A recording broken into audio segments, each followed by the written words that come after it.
জামানতওয়ালা bank, যারা প্রকৃত bank বিচার করতো, বলতো, তারা আজকে হাওয়া, তারা কেউ নেই, তারা টাকা নিয়ে লোপাট, ব্যাংক শেষ। আর মাইক্রো ক্রেডিট পরিসংখ্যান আপনারা দেখতেছেন, পয়সা কেউ মারে নাই, কেউ পালিয়ে যায় নাই, সেগুলো প্রতিটি পয়সা আছে, তাদের জমা টাকা আছে, তাদের নিজেদের কাজ চলছে এবং নিজেদের টাকায় নিজেরা চলছে। ব্যাংক কাকে বলবেন এখন আপনারা বিচার করুন, ব্যাংক কোনটা? কাজে যেটা প্রকৃত ব্যাংক সেটির দিকে আমরা নজর দিই না, আমরা কোনো রকমের বুঝ দেওয়ার মতো করে যাই। যেটা নকল ব্যাংক সেটা নিয়ে আমরা সব ব্যস্ত, তোলপাড় করে ফেলছি সারা দুনিয়া। এই হলো পরিহাস, যেটার প্রতি আমি বারে বারে দৃষ্টি আকর্ষণ করছিলাম।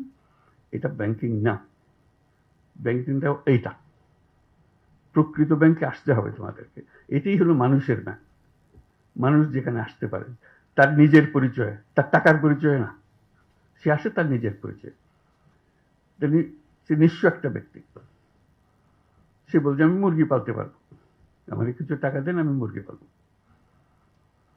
তার একটা বিশ্বাস, সে বিশ্বাসের উপরে ভিত্তি করে আপনি টাকাটা দিচ্ছেন, এবং তার সঙ্গে কাজের একটা কায়দা নিয়ম কানুন তৈরি করে দেন, সে সেটা অনুসরণ করে। সে বলে নাই যে আমার জমি বন্ধক দিতে হবে, আমি তো জমি নাই, শুরুতেই নাই, বন্ধক দেবো কিসে? কাজে এটা উল্লেখ করলাম এই জন্য, যেটাকে আমরা খুব হালকাভাবে পৃথকভাবে বলছি, সেটা কিন্তু ভবিষ্যৎ,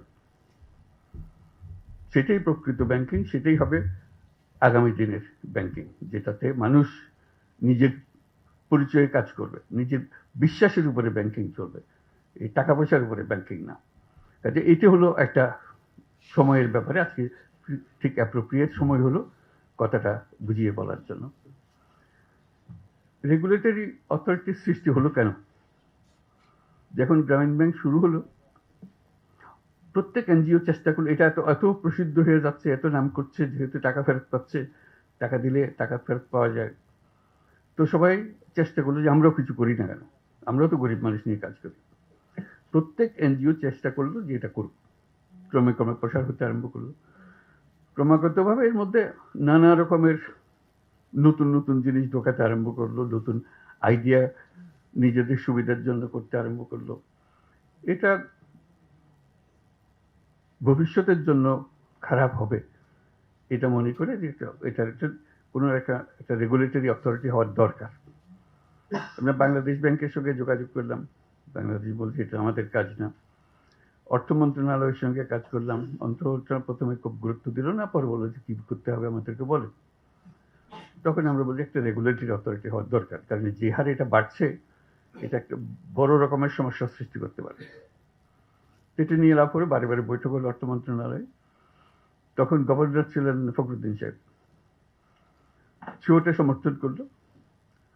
একটা জায়গায় প্রাইস লাগলো যে আমি রেগুলেটরি অথরিটি হবে, কিন্তু এটা বাংলাদেশ ব্যাংকের অধীনে হবে না। এটাতে আমি ঘোরতর ভাবে আপত্তি দিলাম, এটা বাংলাদেশ ব্যাংকের অধীনে হতেই পারবে না।